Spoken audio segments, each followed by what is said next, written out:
ഇന്ത്യയുടെ നിലവിലെ കരസേനാ മേധാവി, നാവികസേനാ മേധാവി, വ്യോമസേനാ മേധാവി. നമ്മൾ പഠിച്ചു പോയാലും ചില സമയങ്ങളിൽ നമുക്ക് ഡൗട്ട് അടിക്കുന്ന ഒരു ഭാഗമാണത്. പേരുകൾ അങ്ങോട്ടും ഇങ്ങോട്ടൊക്കെ മാറിപ്പോവാൻ ചാൻസ് ഉണ്ട് അല്ലേ? അപ്പോൾ കൃത്യമായി തന്നെ ഒരു ട്രിക്കൊക്കെ ഉപയോഗിച്ച് പഠിച്ചു പോവുകയാണെങ്കിൽ നമുക്ക് പേരുകളിൽ ഒരു ഡൗട്ടും തന്നെ വരില്ല. അപ്പോൾ എങ്ങനെയാണ് നമുക്ക് ട്രിക്ക് ഉപയോഗിച്ച് ഈ ഒരു ഭാഗം കൃത്യമായി പഠിക്കാമെന്ന് നോക്കാം. അപ്പോൾ നിലവിലെ കരസേനാ മേധാവി ആരാണ്? നിലവിലെ കരസേനാ മേധാവി ഇന്ത്യയുടെ 30ാമത് കരസേനാ മേധാവിയായി നിയമിക്കപ്പെട്ടത് ആരാണ്?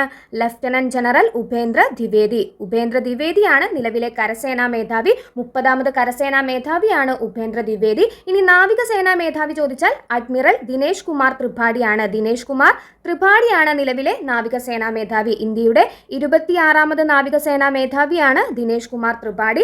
വ്യോമസേനാ മേധാവി ആരാണ്? നിലവിലെ വ്യോമസേനാ മേധാവി ഇന്ത്യയുടെ 28ാമത് വ്യോമസേനാ മേധാവിയായി നിയമിക്കപ്പെട്ടിട്ടുള്ളത് എയർ മാർഷൽ അമർപ്രീത് സിംഗ് ആണ്. അമർപ്രീത് സിംഗ് ആണ് നിലവിലെ വ്യോമസേനാ മേധാവി. അപ്പോൾ മൂന്നും ഓർക്കുമ്പോൾ നമ്മൾ യുദ്ധം കണക്ട് ചെയ്ത് വെച്ചു, വാർ കണക്ട് ചെയ്ത് വെച്ചു. അപ്പോൾ കരയിലാണ് ഇപ്പോൾ യുദ്ധം നടക്കുന്നത്. അപ്പോൾ നമ്മൾ സിനിമകളിലൊക്കെ കാണാറുണ്ട്, പ്രധാന ലീഡേഴ്സ് പ്രസംഗിച്ചുകൊണ്ടിരിക്കുന്ന വേദികളിലാണ് ഭീകരാക്രമണ പ്രവർത്തനങ്ങൾ നടക്കാറ് അല്ലേ? കര എന്ന് പറയുമ്പോൾ നമ്മൾ ലീഡേഴ്സ് പ്രസംഗിച്ചുകൊണ്ടിരിക്കുന്ന വേദികളിലാണ് ആക്രമണങ്ങൾ സംഭവിക്കുന്നത് എന്നോർത്താല് കരസേനാ മേധാവി ഉപേന്ദ്ര ദ്വിവേദി എന്ന് കണക്ട് ചെയ്ത് വെക്കാലോ. ഇനി നാവികസേനാ മേധാവി ചോദിച്ചാൽ ദിനേശ് കുമാർ ത്രിപാഠിയാണ്. അപ്പോൾ നാവികം എന്ന് പറയുമ്പോൾ നമ്മുടെ ഇന്ത്യക്ക് ചുറ്റും 3 കടലാണല്ലേ? ഇന്ത്യക്ക് ചുറ്റും 3 കടലുകളാണുള്ളത്. ഏതൊക്കെയാണ്?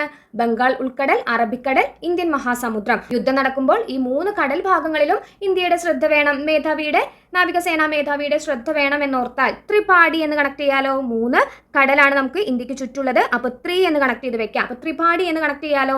നാവികസേനാ മേധാവിയാണ് ദിനേശ് കുമാർ ത്രിപാഠി. ഇനി വ്യോമസേനാ മേധാവി അമർപ്രീത് സിംഗ് ആണ്. വ്യോമസേന എന്ന് പറയുമ്പോൾ നമുക്ക് ഇവിടെ ഹെലികോപ്റ്റർ കണക്ട് ചെയ്ത് വെക്കാം. ഒരു ഹെലികോപ്റ്റർ കണക്ട് ചെയ്ത് വെച്ചാൽ ഹെലികോപ്റ്ററിന്റെ ആ ഒരു സൗണ്ട് കൊണ്ട് നമ്മൾ അലറി പാടിയാൽ കൂടി എന്താണ് കേൾക്കാൻ സാധിക്കില്ല. അലറിയാൽ പോലും എന്താണ് നമ്മൾ പറയുന്നത് കേൾക്കാൻ വേണ്ടി സാധിക്കുമോ? അപ്പൊ അലറി എന്നതിൽ നിന്ന് അലറി പാടി എന്നോർത്താൽ മതി കേട്ടോ. അലറി പാടിയാൽ പോലും എന്താണ് കേൾക്കില്ല, ഹെലികോപ്റ്ററിന്റെ സൗണ്ട് കൊണ്ട് കേൾക്കില്ല എന്നോർത്താൽ അമർപ്രീത് സിംഗ് ആണ് നിലവിലെ വ്യോമസേനാ മേധാവി എന്നും ഓർത്തിരിക്കാലോ.